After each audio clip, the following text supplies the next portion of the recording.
Hello, everyone.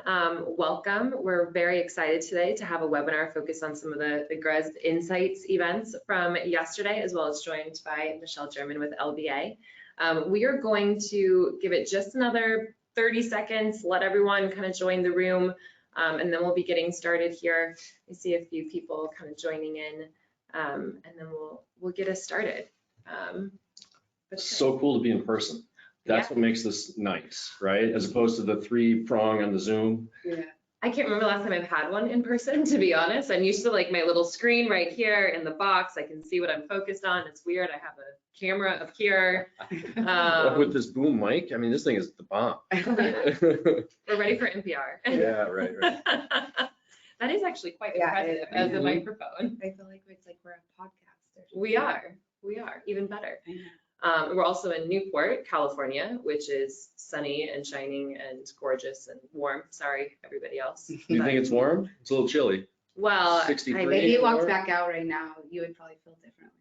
Oh, I hope so. It's pretty nice though. Yeah. I lived in Chicago too long. 60s are still lovely. Well, that being said, I think we've got quite a few attendees that have jumped in. So I'm going to start off with some housekeeping items and we'll get into some really great questions. But first, this webinar is being recorded. We will distribute the recording after the session today, probably within 24 hours. And then you should be able to see in the corner over to the side with the webinar any questions that you might have throughout the session. So we'll definitely save some time for the end.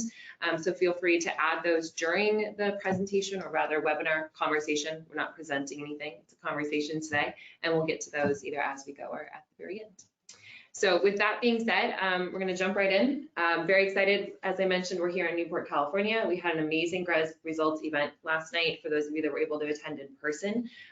There was a fantastic theme of like the journey of ESG and what we're seeing in terms of continuous risk. So that's what we're going to be talking about today. We're going to hear a little bit of some of the results from last night. We're going to hear about some amazing stories and what LBA is doing. But let's start off with quick introductions because I like everyone to introduce themselves. My name is Michelle Winters. I'm VP of ESG Sales at Conservice. So for those of you that don't know us, we focus on utility bill management and ESG data and consulting services. So I'm really excited to be here, and I'm joined by another Michelle. We'll try not to be confusing. I know, it's going to get a little confusing too, but Michelle German, Vice President of ESG at LBA. I've been in the industry a little bit over 15 years now, but with LBA for 12 of those. My current role at LBA is driving our overall strategy, ESG strategy for the entire organization. So, yeah. Great.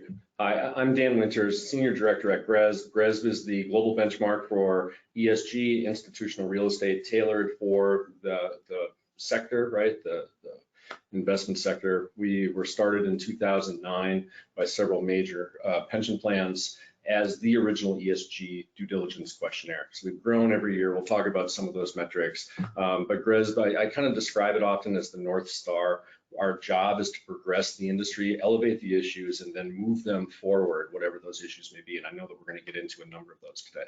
Yeah, absolutely. And for those of you that maybe aren't as familiar with GRESB and want to learn more, we do have a couple of other great webinars that we've done in the past that really focus in on what is GRESB in particular and what makes it so beneficial. But Dan, remind me, how many years has GRESB been around? And you gave us some amazing highlights from last night. Share with the group for those that couldn't join any of the results events. We'll start off with that, and then we'll dive into more of the journey of LBA. Sure, so let's hit the high points. GRESB was started in 2009, so we've been at this for 14 years. And every year, the benchmark continues to grow. So it's a portfolio assessment. The folks that participate and are members of the benchmark are the major private equity firms that have funds and separate accounts and JV one-on-one deals with the big pension plans. So they're the submitters to the benchmark between April and July. The receivers of the data are the big, sovereign wealth plans and pension plans, the institutional investors and the asset owners. Those are the groups that originally started GRESB, wanting to look for good, better, and best in the industry based upon issues that cover the umbrella of ESG, environmental, social, and governance attributes that make up these private equity funds. And the interesting thing to me was in 2011 or 12, a number of publicly traded REITs started to show up in the data set We had some institutional investors that were very interested in what's happening on the listed side as well. And so they started an engagement regime or strategy with the REITs to get them to participate in the benchmark. And so year on year, GRESB has continued to grow. We started with 200 submissions back in 2009. It was a research project, and then we were spun out of academia in 2014 when the benchmark continued to grow year after year after year. Last night at the results event, we talked about 2,084 portfolios that submitted to GRESB. That's basically 390 listed property companies to go along with 18, whatever the difference is, 1,800-ish private equity funds. And that covers 170,000 buildings globally, 75 countries, $9 trillion worth of assets. And year on year, the benchmark continues to grow. So we've had a great year. Again, we're looking for a great year in 2024. Yeah. And the last thing here is that the Newport event that we had last night, the results event, was the last one of the series here in Americas. All of those slides are available on our website. So we're gonna have a conversation today, but there's a lot of visuals to back it up. And so if you go to the events page on our GRESB website, you can see all of the various presentations that are available from, Newport, New York, London, Paris, all of the various events. Each one's a little bit bespoke. I encourage you to go download them. Well, and the slides are really great too, because it gave an overview of GRESB, gave an overview of the kind of the state of the industry and the trends that you're seeing, which will be some of the topics we talked about today. And there's some really great statistics on there, which I always love kind of getting into the weeds on. So highly encourage it as well. But as you mentioned, today's going to be more conversational and really highlighting a specific journey with LBA and with Michelle, you in particular. Why don't you, if you don't mind, just start off by telling us a little bit about LBA and the start of their journey. What got you guys kind of started down this path? What were some of the specific drivers, maybe what's changed over the years? Tell us a little bit of your journey within LBA to date. Sure. So this is gonna take a while. That was like 5 questions. No, drivers. No. Tell me about LBA. Well, I'll start with LBA. Yeah. So LBA has been around for, I believe, 32 years this month. So, an established organization, and we're headquartered here. We're sitting in our headquarters today in Southern California. And I would say that LBA, we've been around for a long time, and we've had always a sustainable focus in mind. But I think, prior was onesie twosie, right? It's like, okay, let's get LEED certified for this building. Let's do, these great energy efficiency projects. And we did great things at all of our office properties. And that's one thing I should mention. We're 100 million square feet. 90% of that is industrial. 10% of that is office. So historically, we were much more office centric. We're now much more industrial centric. So I'm sharing that now because going through the journey, it was a lot of office and a lot we could, really tackle. Yeah. And so as I had shared earlier, I've been here for 12 years. And so I would say, it was happening before I came. About 8 years into, or 4 years into being here at LBA, we started saying, hey, we should really formalize the program. And I kind of fell into it because let's just say, but it was like, intentionally, like I inflicted it on myself. I saw that we constantly were giving it a committee to different people. And ultimately, I'm like, well, this is really interesting to me. So I raised my hand. And after a few different times it never took off, I just jumped in. And started kind of working on it slowly. And then we brought in a sustainability consultant, Brenna Wall-Raven from Corporate Sustainability Strategies, and she helped. We worked hand in hand and we built our program more formalized about 8 years ago. And so that's really been the journey. So I think one thing I missed on my intro is I was on the corporate operations side. So my background was property management. I started at LBA. I was helping run an operating arm of the company. For owner operators, so we have regions across the whole country, and all of our property managers are operating our properties. So we have a lot more control of how we get things done at the portfolio level because those managers are LBA employees, and I think that is very helpful. Yeah. And so I was in the corporate operations, property management, then now running hybrid sustainability. And, we were definitely making strides, but there's been a lot of pressures, and LBA had a lot of growth. We grew as a portfolio. We used to be West Coast based. We're now nationwide. We have many more employees, many more offices, many more properties. And with all of that, to be a hybrid operations and sustainability or ESG, it just was getting difficult. And so about 2 years ago, we, decided, hey, we have to, invest in this area even further and dedicate some resources. So I love to do ESG, and it just naturally went that direction. So 2 years ago, I kind of stepped out of that corporate operations, even though I still fall under that umbrella, and ran point with ESG. And I think what's been really helpful again is that operational background. Yeah. I've been here 12 years. I know how to get things pushed through the organization. I know how to implement. I know how to push process. Our team has been together for a long time. And so we're able to be a results-driven ESG program.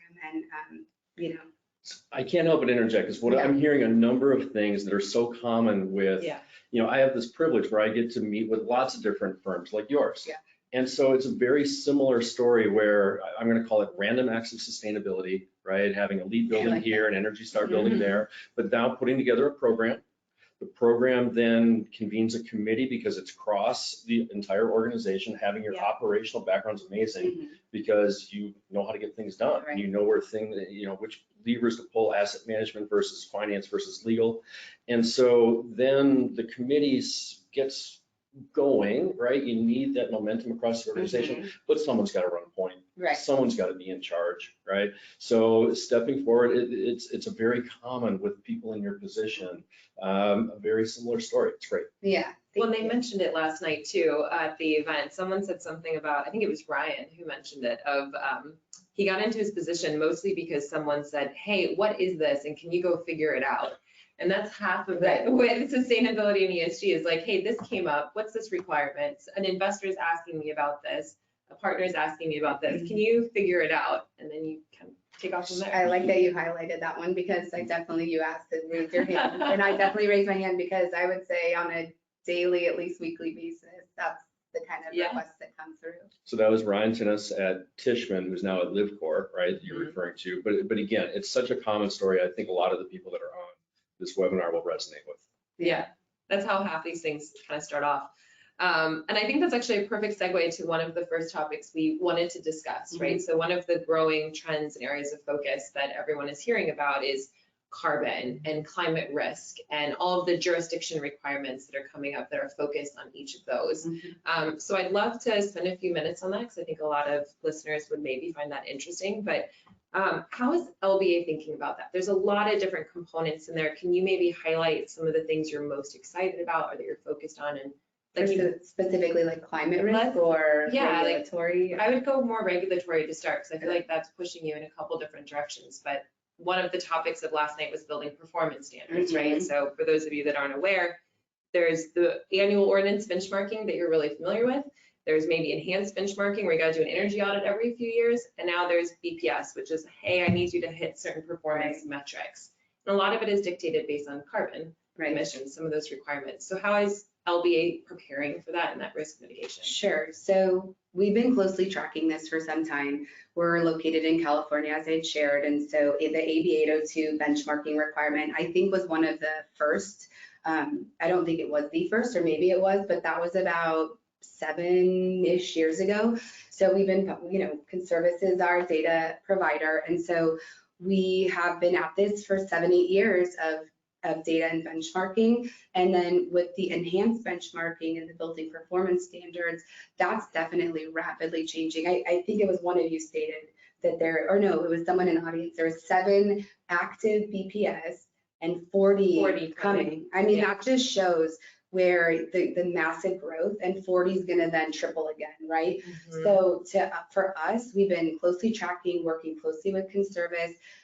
We manage all of our data in the platform, have Energy Star profiles, benchmark where we have those requirements, and now we're setting up technical expertise to have these engineers who can do energy audits and the different reports that are going to inform that enhanced benchmarking compliance, but B, if you have these building performance standards, and for those of you that don't know what that is, you have to hit a performance target. And so you have to hit Or- a UI target or like, Renewable energy Yeah. credits and Or- solar passes. and, there's certifications. Or you where can you're get, going. Yeah. or what? Or GRESB, Well, right? no, I'm just, what I was getting at is, I was like- there's some kind of. I'm like, I'm not sure, will you share? I just No, want to I'm make sorry. sure I don't miss your really good point. The carrot or the stick, right? So they're asking you to do this. So what happens if you don't hit the targets? Right. Fine. Yes, fine, yes. Okay, Or you have to Yeah, pay. That's yeah, what I was right, got it. Okay, I right. was like, we're. that's where it was going. And yes, definitely the fines. I think that's what's, a big driver of all of this.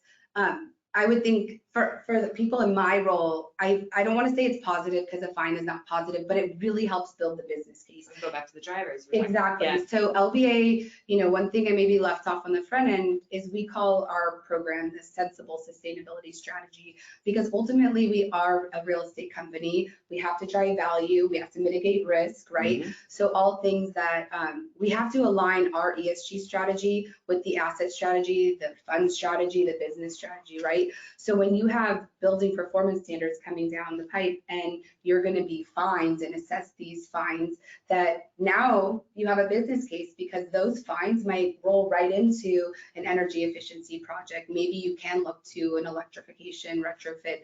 Maybe you can put solar panels on the building, which before there was not a business case. Yeah. So I find it almost, I don't know, for me, I like that, not that I like fines, but that there's these drivers that are helping, this, what we're trying to accomplish in this space, which is Yeah. very important. Let's be clear, nobody likes fines, Yeah. right?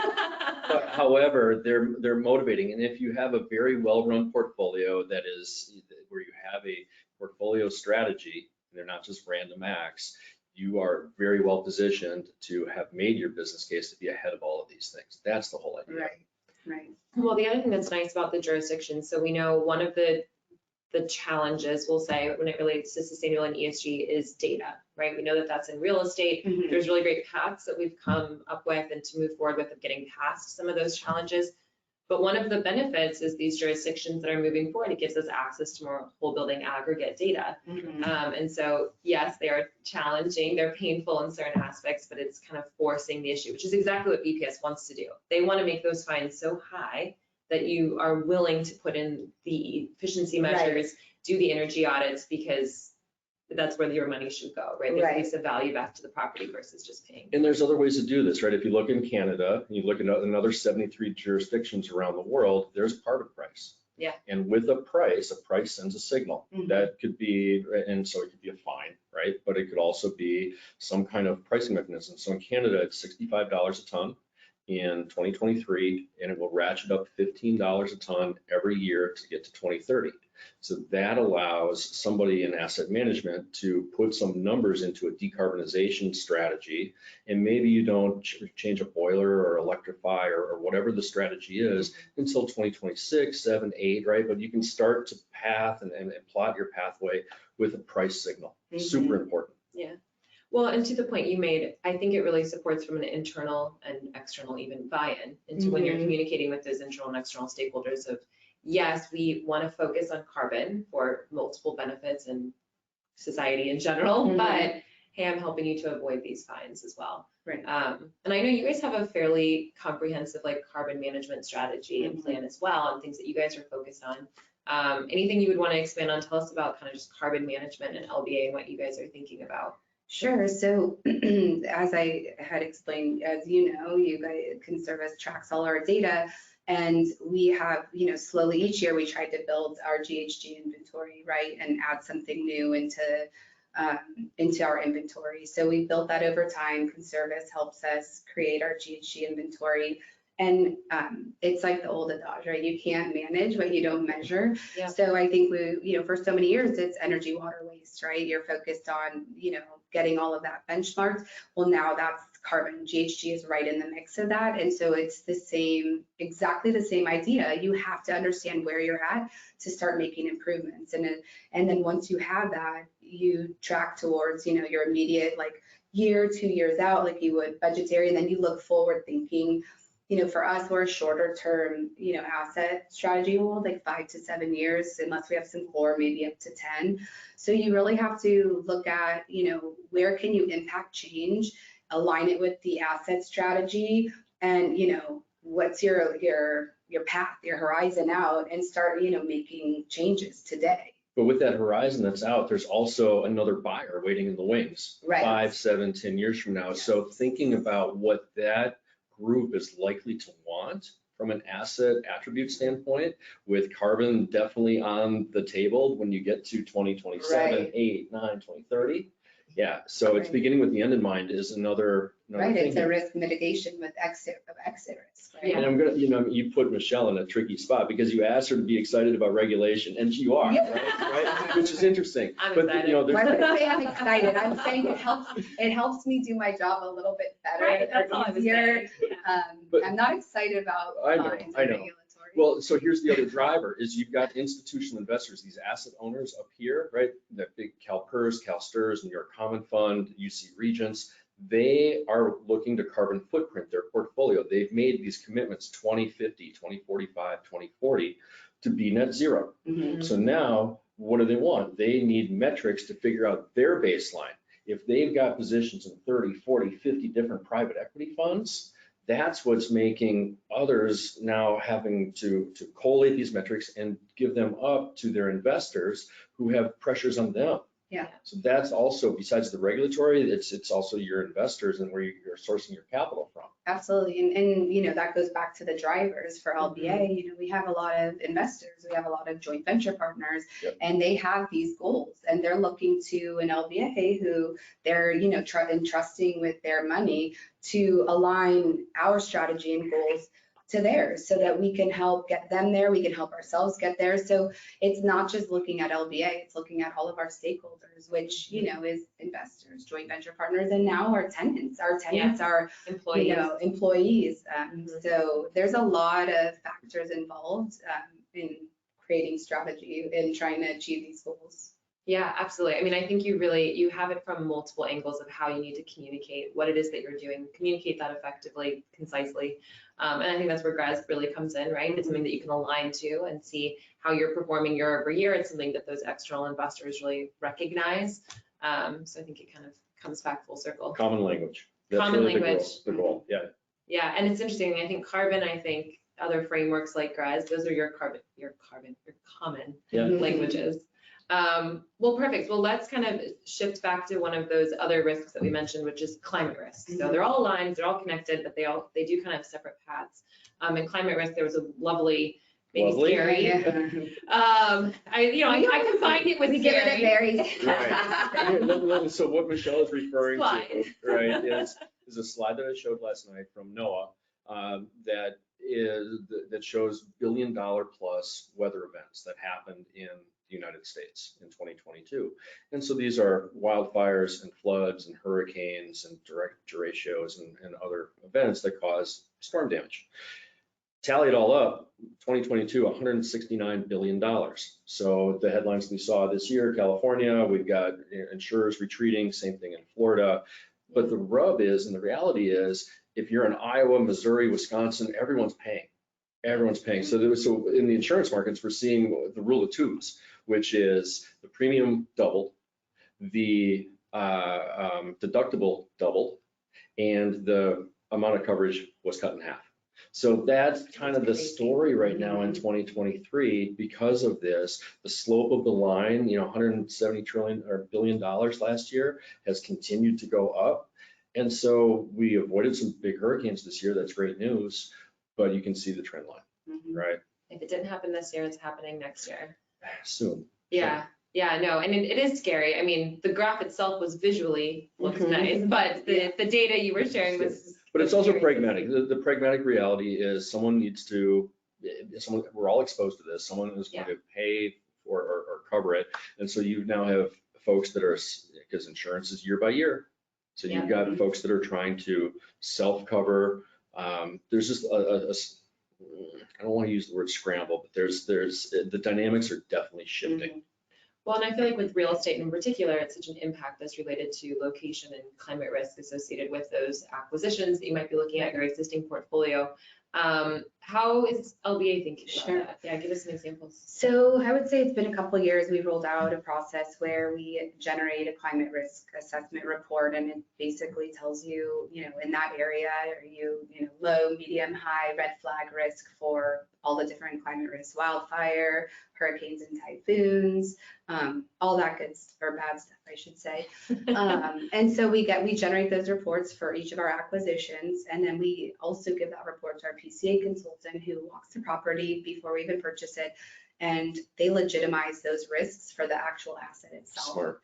So we get back, during the whole due diligence period, we get a report, we get the PCA consultant's report, responding to those climate risks, and if there are any measures that they would recommend for us to implement into underwriting. So it's really helpful. And so that's the piece on the front end. Then once we close the project or close the acquisition and operations takes over, and again, remember, we're owner operators, we roll that right into the property management team. So we have resiliency plans, and the team has to then look at the information from due diligence, the climate risk report, what the PCA consultant said, and create their resiliency plan, which may be things like, hey, you're in a wildfire zone, probably good to call the local fire department, make sure that you understand, like, what are the, the protocols if there was a fire in the area. Are there any measures they would recommend? And just make sure you have all their contact information, you're enrolled in their emails and things like that. Just like little easy steps that you think, well, why, like, we already do that, or maybe you don't, but it's very easy, because the whole point of resiliency is about if or when those risks occur, how quickly can you get back up and running? And so that's why for us, it's good to understand what the risks are and can you protect the asset as it relates to that. But then the resiliency plan is more about operational, like how do you get the building back up and going as quick as possible. So that's how we kind of handle the climate risk process. And then we do generate climate risk for the entire portfolio, and then look at, okay, like, where's our pockets of risks across the portfolio. And then so for properties that are in existing properties that missed that acquisition process, they're also doing resiliency plans, so that we'll have resiliency plans for every asset across the portfolio. Two sides of this, though. There's the catastrophe part, right, which I think we were focused on with a lot of this, but there's also what I'm going to call expensive inconveniences. Yeah. So last night, one of the examples one of the panelists brought up was 100 days of drought, or 100 days of 100-degree temperature plus in Texas, and how the drought circumstance can cause a $100,000 plus landscaping bill, right? If you have to replace things. So xeriscaping and having drip irrigation that's not already part of the asset becomes something that the property condition assessment picks up. And now you start to think about those things, because it's a bad day if all the plants die. Yeah, they were saying like bring in the native landscapes and the native plants so that they can withstand the normal kind of conditions in that area. So there's the catastrophe, and then there's the inconvenience. Either way, right, the climate is changing and we're exposed in different ways. So being on top of these issues is key.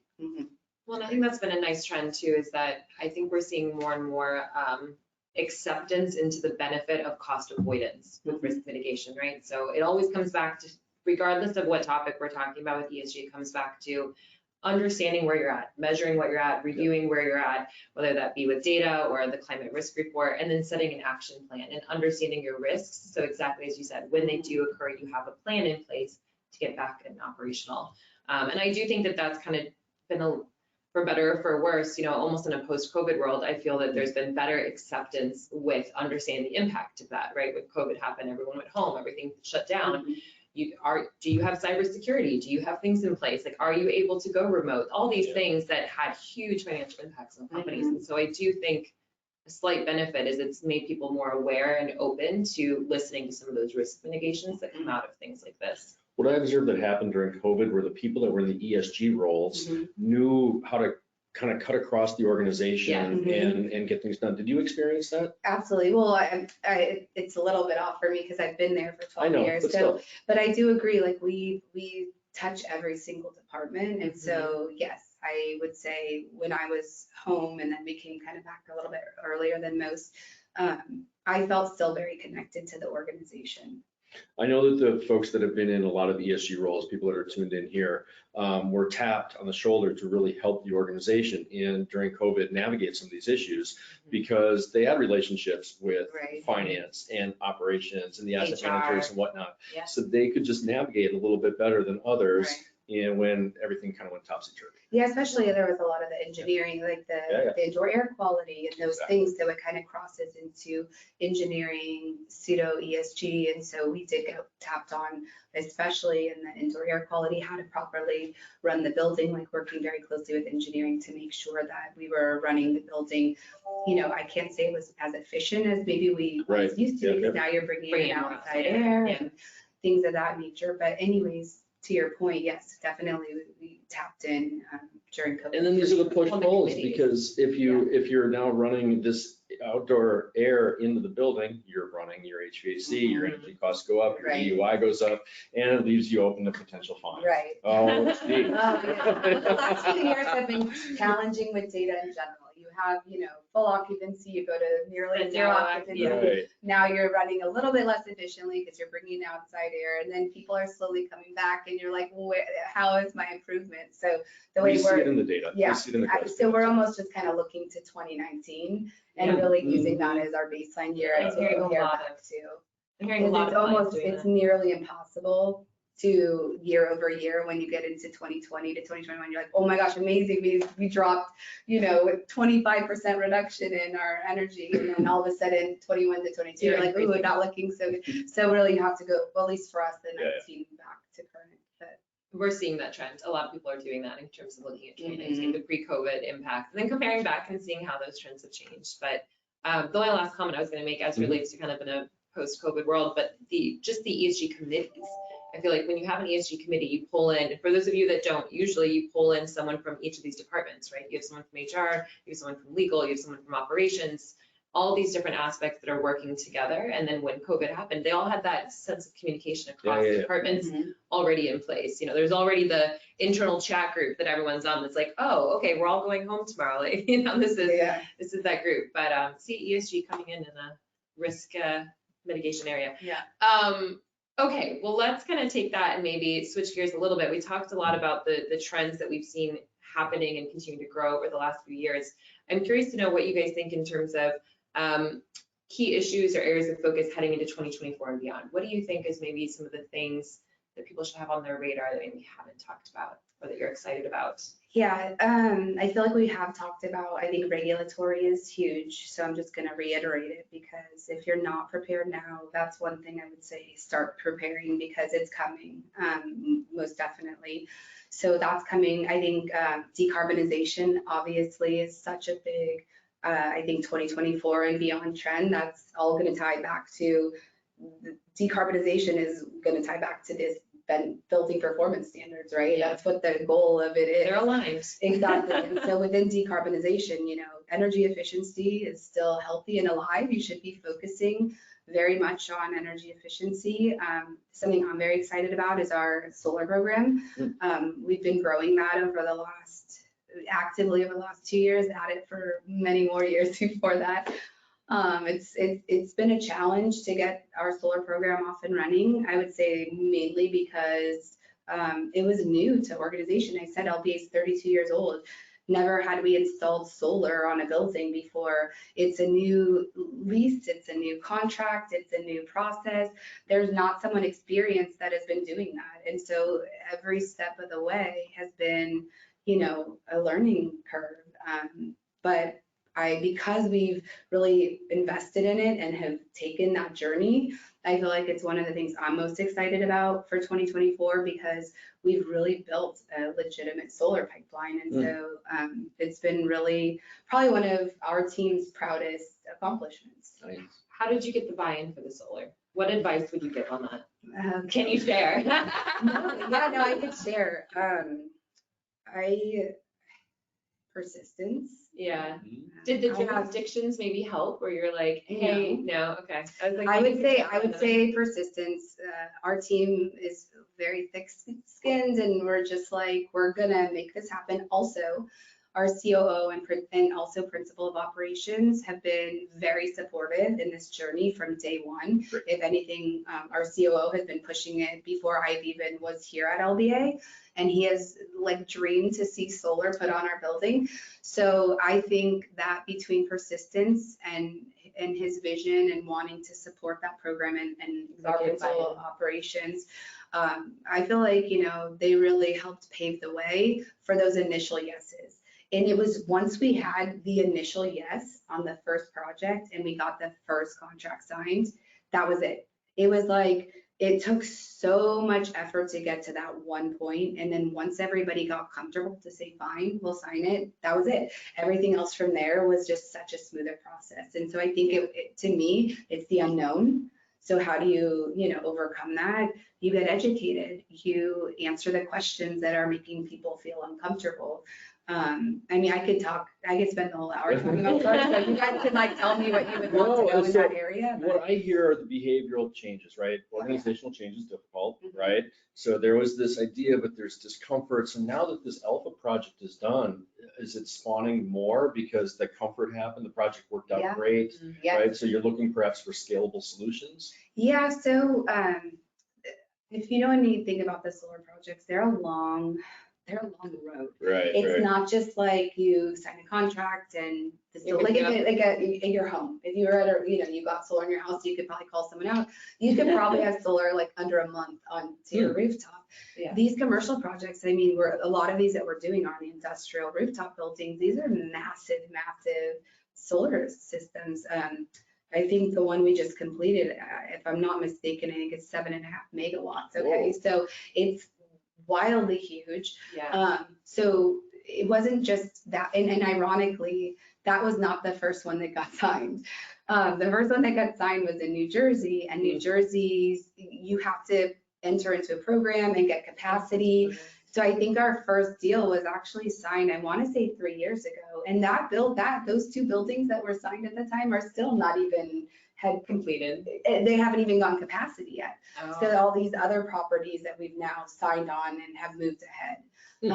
So we had, you know, an existing portfolio of like 6.5 megawatts. And now we're almost in the pipeline is about 50 megawatts, wow. Just to give you an idea. And these projects we most recently did are 4 projects in Maryland. And the 4 buildings are enough energy to power 2,000 homes in Maryland. It's a community solar structure. Cool. So not only are we hosting the solar on the rooftop and giving back to the local community, we're helping power 2,000 homes. We're helping Maryland achieve their goal of being, net zero by 2040. And then the way that the community solar structure works is typically you can offer 10% savings on the utility bill. So people in low to moderate income housing can take advantage of this community solar program and save on their bill. So it's like an E and the S combined. So to me, it's one of the most proudest accomplishments of our team was those projects. Yeah, absolutely. Well, I'd be curious too with some of the changes that we've seen from the economy as well as political, potential noise when we talk before noise that's out there. Has that made it more difficult to push forward some of your initiatives, or have you kind of seen that impacted internally? I would say no, because I had shared earlier that we have our sensible sustainability strategy. So there has to be, a business case. So whether that's an ROI, whether you're mitigating risk, there has to be a component of a business case. And so LBA has always been focused on that and continues to remain focused on that. So essentially, our strategy hasn't changed. We're here to drive value. We're here to make a positive impact. We're here to, drive value to our properties, our funds, and our portfolio. And ultimately, you can't argue with that. Yeah. I hear this from 95%, right? Cost of capital is up. There's rhetoric happening about, whatever we want to call this thing, whether it's ESG or whatever. Right. And so if you acknowledge it, but ignore it and focus on the business, that's what the vast majority of folks are tackling. Sometimes you have to alter your communications a little bit, right? I would completely agree with that. Know your audience. Know your audience, Know your for audience. sure, right? But the reality is the pragmatic issues are the issues. People want carbon accounting. People want climate awareness and mitigation. And they want best in class. Right. That's what we're talking about. It's just Right. business. Yeah. Right. Absolutely. Well, and Dan, specifically for you, because I think you speak with a lot of investors and other differing companies across organizations, you know, are you seeing any changes in those expectations? It doesn't seem like it. I mean, you kind of went back to those are the same things you've been hearing for 10 years, that you're just maybe rephrasing the messaging, but any other priorities that maybe you're seeing in those conversations and coming up? I really believe it's carbon accounting, right? People have made these commitments. They made them over the past couple of years. So there's been this, and we heard it from your stories and journey, this awareness building. So I think awareness building is over. The awareness is, and action is here. So that's why you have to, so you have to get through these sort of alpha projects, get some experience, and now look for scalable solutions. I hear this from, you know, the small, medium, and large private equity firms, and the same thing with the REITs. And it's all about serving the ultimate sources of capital, and those are the pressures on them or that they're pushing down. So it's just this alignment. Yeah, and I will It's not going say, away. yeah, I haven't, I mean, to be quite honest, I haven't seen anything shift. You know, I know there's been a lot of political, you know, rhetoric out there, and like we had said, quiet the noise around me, focus on the business case, drive value for the portfolio. And so that's, you know, what I do and focus on and just stay positive, right? But like ultimately, I've been waiting to see if things have shifted with investors or their requests, and I haven't yet. I don't know if that will change, but as of now, it's completely the same as it was 6 months ago, a year ago, 2 years ago. A quick vignette is if the other way. if you talk to the staff at some of these pension plans, they totally get it. And they're looking for all the attributes that we've been discussing here, and we could continue to discuss throughout the day. Sometimes when you send them some messaging, it's really, you know, a driving business value and just putting those keywords in there and dropping this thing that became a hot concept sometimes called ESG. Right. That's really what it comes down to. Right. Well, and how is GRESB in particular evolving as well, with like kind of the change and maybe feedback from investors and from partners and participants? Like, how does GRESB kind of maybe quiet the noise, but also take in the noise, or how is GRESB? GRESB is governed by institutional investors. So we've got a board, 13 individuals. We are the original ESG due diligence questionnaire created by LPs, by investors. Some are more progressive than others. So some of the others have been out there making some noise about some things. That's okay. You still have a whole cadre, $100 trillion that have focused on net zero by 2050, by 2045, by 2040, right? New York City Comptroller has a 2040 objective. Cal STRS has a 2050, maybe it's 2045 objective. Either way, what they're doing is they're saying, where are we? We got a baseline. We've got 30, 40, 50 different positions in private equity funds. Where is everybody? That's a data collection issue. Now it's, what is our financed carbon emissions? That means we need some data on this. So those questions and those initiatives started 12, 24, 36 months ago, and they will continue to have legs. That's just what's happening out there somewhere. And then the second point is, somewhere in somebody's capital stack is likely European money. So the European regulations are driving people to search for these metrics. Comes back to structured non-financial data to inform how the financials came about. And there's metrics and measures that we are not used to because we've done a great job on the finance side, right? All the moving parts in the deal, right, that the numbers will capture, but less so on the non-financial side. So we're just building capacity, and this is where all this is going. It's not going away. Yeah. If anything, I think the questions and the pressure are just continuing to grow. And I think just in terms of themes from a lot of our conversations today, they're all going back to some of the same high level aspects, right? It's kind of understanding your impact and your risks, understanding whether that be through data, through your specific locations as it relates to climate risk, jurisdictions, and then how you're going to communicate with internal and external stakeholders, right? Like, what are the expectations from those stakeholders, and how do you continue to communicate and plan and set kind of next steps? So I do want to just, we're getting closer to the end. So as those of you that might have questions, please go ahead and start putting some of those into the GoToWebinar control panel thingy. There have been a few questions that have come up that I want to comment on or ask the two of you. But if anyone has any additional, please feel free to add them. And then I always like ending with a couple of high level things too. But some of the questions, so Dan, I'll maybe point this over to you. What are some of the realistic goals of your first year submission into GRESB versus like future ones? Like if I'm first time participant in GRESB, this is how I'm reading this. Sure. What are some of realistic expectations that maybe you can even share internal or external? No, I get it. Right. So you're embarking, typically the first year is an embark upon a treasure hunt around the organization, right? So you're going to, if you look at GRESB, we've got the management component and the performance component. A lot of firms now are starting with just the management component and submitting that. And these are policies and procedures and sort of targets that you might have. And I'm confident that everybody that's dialed in that works at a firm that has IRR and NPV targets. Well, now we're talking about carbon reduction targets, maybe some ESG oriented metrics and targets. Those are new. Mm-hmm. So it's building capacity in the firm to learn the language of what's being asked. It's being genuine with where you are, and that's okay, which is you're going to drum up the fact that you've got LEED certified buildings here and ENERGY STAR buildings there, but I've been amazed when I go into some firms and the CEO will say to me, Dan, we have learned so much about our organization based upon this first year, right? And we're really proud of the things, and let me tell you the 3, 4, 5, now that we're organized, I'll tell you the 3, 4, 5 things that we're going to target for 2024, 2025. So the first year's a learning experience, Mm-hmm. right?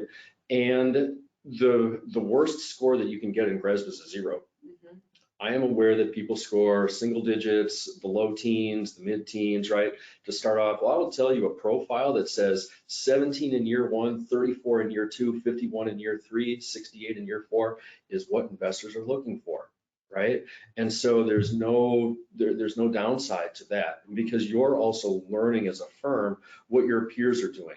So a lot of folks think that they're doing great, but once they get outside of the 4 walls and they look at the benchmark report that they received in October and realize, yeah, well, we don't have policies here, but we do some things in due diligence, but oh my gosh, look at all of the other best practices that our peers are doing, it really lights a fire. So I like to say that GRESB competes with inertia. Mm-hmm. And so just getting in there that first year and rolling up your sleeves is a huge benefit because it allows you to then tackle things in 2024, 5, and 6. Last point is that if you look at our cohorts, you see that this kind of what I've laid out here, the 17, 34, 51 concept, it's a 3-year march. First year is you kind of figure out what this is. The second year is you see some improvements, you get some momentum. In the third year, you're really going strong and your GRESB score starts to improve. It's cohort after cohort after cohort, year after year, we see that. Well, and then I don't think you said this unless I missed it. You also have potentially a grace period year the first year you go to submit.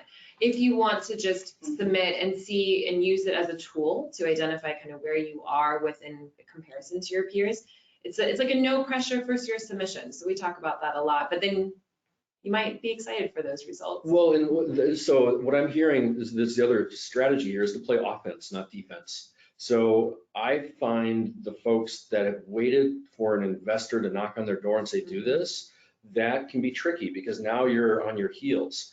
We saw a shift that happened in the data in 2018 and 2019 where more firms started to play offense. They were curious. Mm-hmm. And they said, okay, we're seeing the strong private equity firms that have been in the benchmark for a while. Let's benchmark ourselves against the best. So those are typically your more local real estate operating companies. Saw a whole bunch of them come into the benchmark this past year.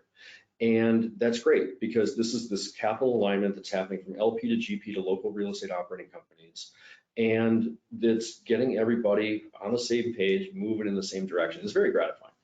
Well, and one of the things that we usually recommend to, we'll have clients come to us and say like, I just don't know where to start. I don't know what to do. I don't know where to go. We like to recommend materiality assessments as a great starting point. You've probably heard the term used in multiple aspects, but it's a process of really helping to identify what's material to your business, and ultimately set a roadmap plan that you can identify some areas of opportunities for growth or risks, And then that kind of, and as part of a good materiality assessment, you do a peer assessment review as well. You look at some of your peers and what's out there in the marketplace and what's publicly available. And you look retrospectively, internally. I find a lot of clients are doing a lot. They just haven't told their story effectively. So materiality assessment's a great internal and or exercise you can bring in consultants in for. But I think GRESB also offers a little bit of that as well. You're looking at, it's a framework you're aligning to. You guys are setting the standard to help give direction to organizations compared to some of their peers, right? Of like, hey, this is how I'm performing compared to my peers. Maybe this gives me a little bit of idea of like, all my peers are focused in this area. There must be a benefit or a value or a risk that's happening there. Maybe it gives me a direction to potentially move forward with. GRESB was created by LPs. So the material issues to them, first and second order, are all of the indicators within GRESB, which are the questions. Now, it's the participants that are answering this. They have different materiality issues. So you have a big industrial portfolio, very different from, say, a data center. Yeah, you have both sides. Well, I was going to pick on that, but I wanted to just bring some other concept in. So like a data center portfolio that is going to be using a lot of water and a lot of energy, right?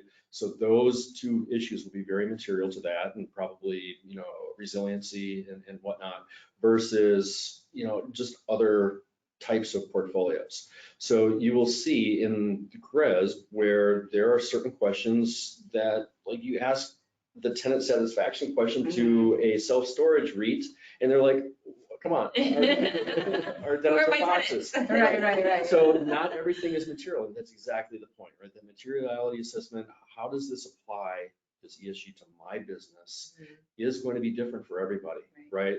But yet the directional correctness and the themes are still there for everybody. Yeah, absolutely. And there's a lot of frameworks and alphabet soup acronyms that are out there. I'm biased. I really like GRESB as a great starting off point, and I do think there's a lot of alignment across those frameworks. But sometimes the materiality assessment might even help you make the business case for GRESB or some of these other frameworks to align to. I think it also pulls in, you know, your stakeholders. So exactly. You know, what is important to your investors, your joint venture partners, your customers. So now you're looking at all of your stakeholders and saying, okay, like, let's inform the strategy based on all of the things that are most important to the business. Should be That's clear. the best part of the assessment. Yeah. GRESB is not for buildings, right? That's what LEED and BREEAM and Energy Star and all the building rating schemes are, but they roll up into the GRESB assessment. So GRESB is about the portfolio, it's about the company, and that's really the magic sauce. People ask me what GRESB competes with, and I do say that we compete with inertia. So it's really, you know, getting programs in place and alignment from building to portfolio, then up to the capital markets. And we're that hub that's in between these two segments, and that's the magic.